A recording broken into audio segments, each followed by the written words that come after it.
गूंगी बहू अंधी सास। एक परिवार में 5 लोग थे। ओम प्रकाश, उनकी पत्नी सुमित्रा, बहू भावना, बेटा राहुल और एक थी उनकी बेटी प्रियंका। वैसे तो ओम प्रकाश और सुमित्रा के घर में सब कुछ ठीक ठाक था, लेकिन सुमित्रा की एक आदत थी। घर में कुछ भी गलत या सही हो तो वो किसी से कुछ नहीं कहती, और भावना स्वभाव की इतनी सीधी सादी थी कि अगर कोई उसके साथ गलत भी करता तो भी वो उसे कुछ नहीं कह पाती। इसी के चलते प्रियंका और राहुल घर में मनमानी चलाते रहते, क्योंकि घर को संभालने वाली औरतें इस तरह से रहती थी जैसे वो गूंगी और अंधी हो। माँ, मैं अपनी सहेलियों के साथ पिकनिक पर जा रही हूँ। ठीक है बेटा, चली जाओ। और मुझे आने में रात हो जाएगी, देर से ही आऊंगी मैं। अच्छा, कोई बात नहीं बेटा। अरे भावना, तुमको एक बार में समझ में नहीं आता क्या? नाश्ते में फिर से पराठे बना के रख दिए।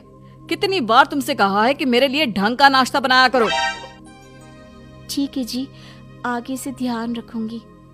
अरे ये बहू से किस तरह से बात कर रहे हो तुम राहुल? अरे तो और क्या करूं पापा, इसको कही बात एक बार में समझ में ही नहीं आती। सुमित्रा, तुम अपने बेटे को समझाती क्यों नहीं? बहू से बात करने का ये क्या तरीका है? अरे जिसकी जैसी मर्जी आए करो, मुझे क्या। भावना बेटा, तुम भी तो कभी कुछ कहा करो। इस तरह क्यों सबकी बातें सुनती रहती हो? कोई बात नहीं पापा जी, सब ठीक है। रात को काफी देर तक प्रियंका घर नहीं आती, और जब वापस लौट कर आती है तो एक लड़की के साथ बाइक पर बैठकर। सुमित्रा और भावना दोनों ही प्रियंका को लड़की के साथ देख लेते हैं। आज तो जोर से डांट पड़ने वाली है, लेकिन मैं डर क्यों रही हूँ? माँ तो सब कुछ देखकर भी अंधी बनी रहती है। और रही बात भाभी की, वो किसी को कुछ नहीं बताने वाली। कहने को भगवान ने आवाज दी है, लेकिन गूंगी है गूंगी। अरे प्रियंका बेटा, इतनी रात को कॉलेज से लौट कर आ रही हो? कहाँ गई थी तुम? पापा, वो सहेली के घर पर थी, पढ़ाई करने के लिए रुक गई थी। अच्छा, ठीक है, जाओ अपने कमरे में जाओ और सो जाओ।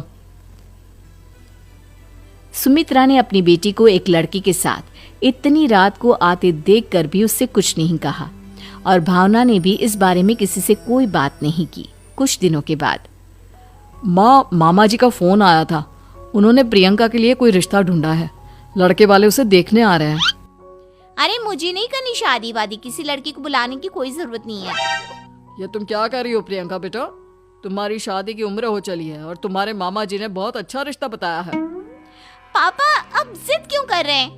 और आप क्यों मेरी मर्जी के खिलाफ शादी कराना चाहते हैं? अरे माँ, इसको समझाइए ना।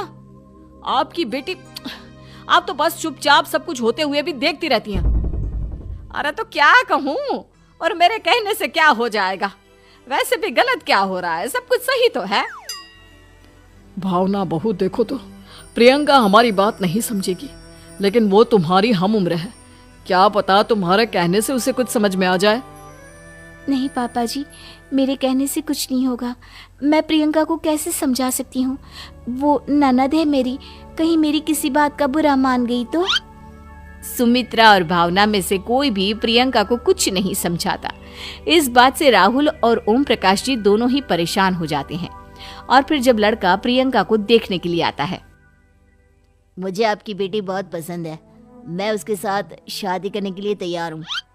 देखो, मुझे तुमसे शादी नहीं करनी, और ये बात जितनी जल्दी समझ में आ जाए अच्छा रहेगा। अरे तो फिर आप लोगों ने मुझे यहाँ बुलाया ही क्यों? माफ कर दो बेटा, वो हमारी बेटी जरा गुस्से में है, हम उसे समझाने की कोशिश करते हैं। हाँ, देखिए आप नाराज मत होइए, वो तो उसने बस ऐसे ही कह दिया होगा।